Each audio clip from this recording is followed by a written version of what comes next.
नमस्कार मंडळी, तर स्वागत आहे तुमचं जया रेसिपीजमध्ये. तर आज आपण बनवणार आहोत, तुम्हाला संध्याकाळच्या किंवा सकाळच्या भाजीचं टेन्शन येत असेल, काय बनवावं सुचत नसेल, तर अशा पद्धतीने ही एकदम झणझणीत भाजी नक्की ट्राय करा. एकदम सोपी आहे बनवायला. तर त्यासाठी तवा घेतलेला आहे, तव्यावर एक पळी तेल टाकायचं. उभे 2 लहान कांदे घेतलेले आहे उभे चिरून. त्यानंतर ते मस्त असे परतून घ्यायचे. कांदे मस्त सोनेरी रंगावर परतून घ्यायचे. भाजून पण घेऊ शकता तुम्ही, पण मी इथे तव्यावर परतून घेतलेलं आहे. त्यानंतर त्याच्यात एक टोमॅटो टाकलेला आहे बारीक चिरून, थोड्याशा 10-12 लसणाच्या पाकळ्या, एक आल्याचा तुकडा, हे सर्व चांगलं परतून घ्यायचं आहे आपल्याला. टोमॅटो एकदम मऊ होण्यासाठी थोडं मीठ टाकलेलं आहे मी आणि मिक्स करायचं. त्याच्यानंतर खोबऱ्याचा किस टाकलेला आहे थोडा. तुम्ही खोबरं बारीक चिरून पण टाकू शकता. इथे मी किस टाकलेला आहे, म्हणजे मिक्सरमधून काढायला एकदम सोपं जातं. हे सर्व चांगलं परतल्यानंतर इथे हे थंड झालं की मिक्सरला बारीक पेस्ट बनवून घ्यायची आहे. कढई घ्यायची आहे.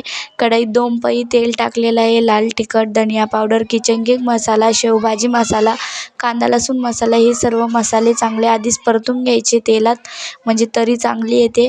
त्यानंतर ग्रेव्ही टाकायची आपण केलेली आणि ती पण मस्त चांगली परतून घ्यायची. त्यानंतर गरम पाणी टाकायचं आहे, गार पाणी नाही टाकायचं.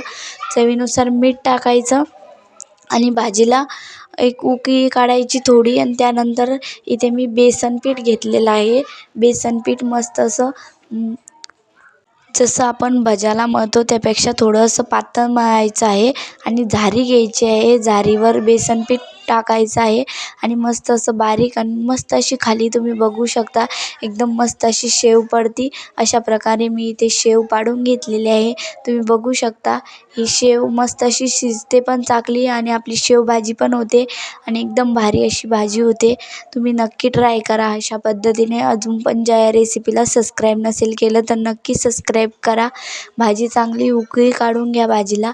त्यानंतर वरून मस्त अशी कोथिंबीर टाकायची आणि गॅस बंद करायचा. मस्त अशी आपली भाजी झालेली आहे.